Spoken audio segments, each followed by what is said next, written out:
Paz do Senhor, queridos irmãos, bom dia. Hoje, mais um dia, estamos aqui, graças a Deus.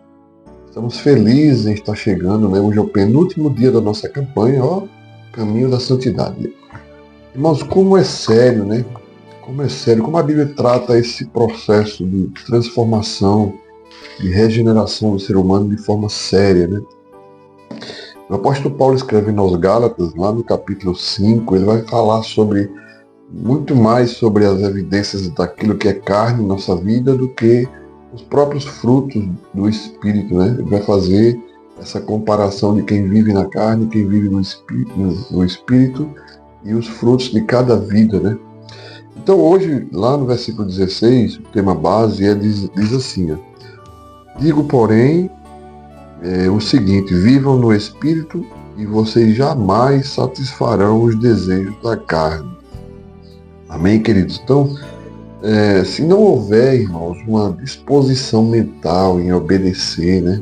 Se não houver uma disposição em humildade e nos amoldar a palavra, deixar o Espírito Santo trabalhar em nós, nosso coração, quebrantar a nossa dureza de coração, né? Nós não podemos resistir ao poder de Deus, mas por outro lado, nosso coração é obstinadamente tendencioso a pecar, né? Então é preciso nos amoldar, nos deixar ser trabalhado pelo Espírito Santo, nos submeter à sua vontade, para que Ele possa fazer de nós todos os dias uma nova criatura, né? Então nós não pertencemos a esse mundo tenebroso, mas precisamos caminhar e permanecer firme no caminho da santidade, sem a qual ninguém verá a Deus. É assim que a Bíblia diz. Então, a carne, ela tem uma luta constante conosco. E Paulo vai trazer aqui, nesse capítulo 5 de Gálatas, ele vai evidenciar muito mais, né, os perigos de vivermos numa vida de carnalidade, mesmo tendo entregue a minha vida a Cristo, ou seja, teoricamente, né, o cristão que ainda não teve um encontro verdadeiro, está ali disfarçado, né, de religioso e vive mais nos prazeres carnais do que fazendo a vontade de Deus. Então, o fruto do Espírito é preciso ser evidenciado, muito mais ou totalmente do que as obras da carne, né? E aí, dentro da igreja, às vezes em casa, o comportamento de alguns cristãos, né, evidenciam mais o contrário, né? Mais carne do que espírito, né? E aí a gente fica orando a Deus para Deus converter essa pessoa, né? De maneira que ela possa estar reagindo às situações que a vida lhe propõe com atitudes notadamente mais que evidenciam os frutos do Espírito do que a carne, né? Porque quando nós reagimos em determinadas situações, nós vamos estar ali mostrando quem é que moldou o nosso verdadeiro caráter. Se eu ainda sou escravo do pecado ou se eu já sou servo de Deus. Tá bom, querido? Então, ao longo dessa jornada de hoje, vamos ver que é necessário se submeter totalmente à vontade do Espírito Santo para que Ele nos conduza e nos faça obedecer as suas ordens, né? As suas direções, as suas diretrizes, onde não há carnalidade, né? Onde, pelo contrário, os frutos do Espírito são evidenciados. Então, vamos ver alguns conselhos que esse texto nos dá, né? Essa passagem do 16 até o 25. Quais são os conselhos que Paulo nos dá e deu àquela igreja aos Gálatas? O primeiro conselho é: vigie quanto às sugestões da própria carne.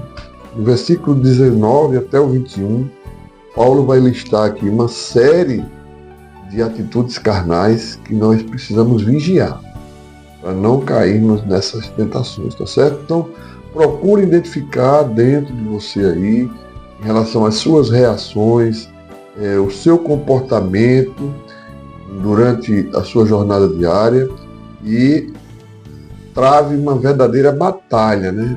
Porque existe essa batalha entre nossa carne e nosso espírito. Existe essa luta.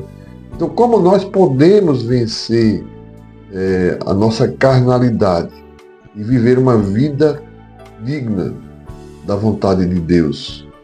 Então a solução, irmão, para esse conflito é andar no Espírito Santo, né? Andar evidenciando os frutos do Espírito, porque aquele que anda no Espírito, em Espírito, nós mortificamos, né, as nossas vontades carnais, né? Não há mais prazer em satisfazer os meus desejos e desenfreadamente a carne me propõe, né? Então nós precisamos, como Paulo diz aqui, digo, porém, vocês vivam no Espírito e jamais satisfarão os desejos da vossa carne. Né? Então Paulo nos orienta nesse versículo sobre isso. Independente de qual seja a área, qual seja o pecado, nós precisamos perceber, irmãos, o que aquele processo maligno pode trazer de problema para nós. Ele tem um potencial destrutivo tremendo. Precisa ser morto, precisa ser trabalhado essa área, se possível até com a ajuda ou do pastor ou de terceiros, tá bom, querido?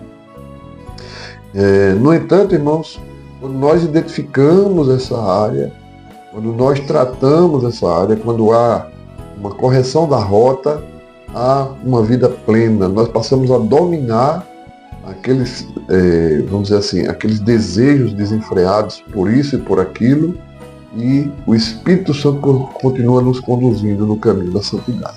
Então o primeiro conselho é este conselho aí, a sugestão é fuja, vigie das sugestões que a própria carne lhe fornece.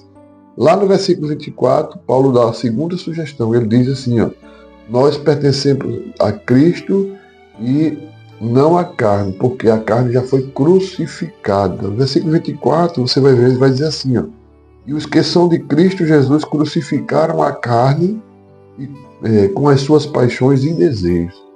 Então, pecado quando bater na sua porta, repreenda, porque você já foi salvo em Cristo Jesus, seus pecados foram perdoados, estão crucificados em Cristo.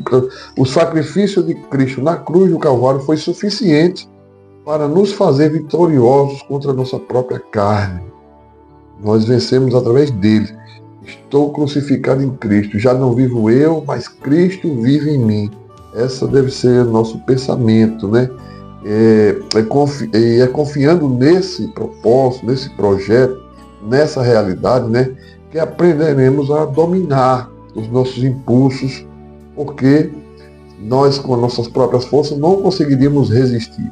Mas o Espírito Santo que está em nós, ele nos alimenta através da sua palavra, através da nossa oração, devoção e tempo de qualidade com Deus. Por isso, não negocie no seu dia a dia o tempo com Deus, irmão.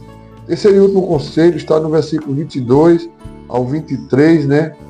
E Paulo vai elencar lá uma série de frutos do Espírito, né? Se nós identificamos as nossas carnalidades, se nós tratamos, se nós somos vitoriosos em Cristo Jesus, então o que nos resta agora é que o Espírito Santo nos conduza a produzir frutos que só Ele pode produzir. Amor, bondade, alegria, paz, mansidão, domínio próprio, tudo aquilo que agrada ao nosso Deus, né?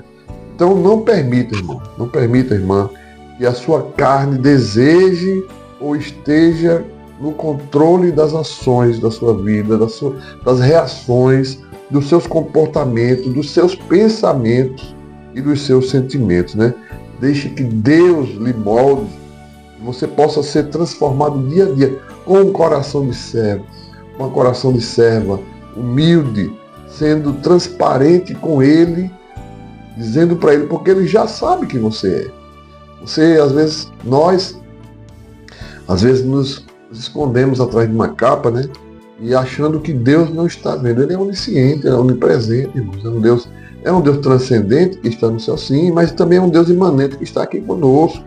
Então precisamos aprender a viver na dependência do Espírito e nós certamente, irmãos, vamos experimentar a boa, perfeita e agradável vontade de Deus. Então eu espero que nessa jornada de 40 dias, Deus tenha trabalhado muito em muitas áreas da sua vida, libertando, transformando, e que você possa ser frutífero ou frutífera em todos os momentos, em todas as áreas, e que Satanás não encontre nenhuma brecha na tua vida para te acusar. Deus te abençoe, te fortaleça. Essa campanha vai servir de história para você contar amanhã. E assim foram transformados na tua vida áreas A, B, C e D. Precisaram de Deus cavar lá e escavacar para que você fosse curado e curada em nome de Jesus. Deus te abençoe. A oração de hoje era para que você viva uma vida no Espírito e que o Espírito Santo derrame graça e poder sobre a tua vida.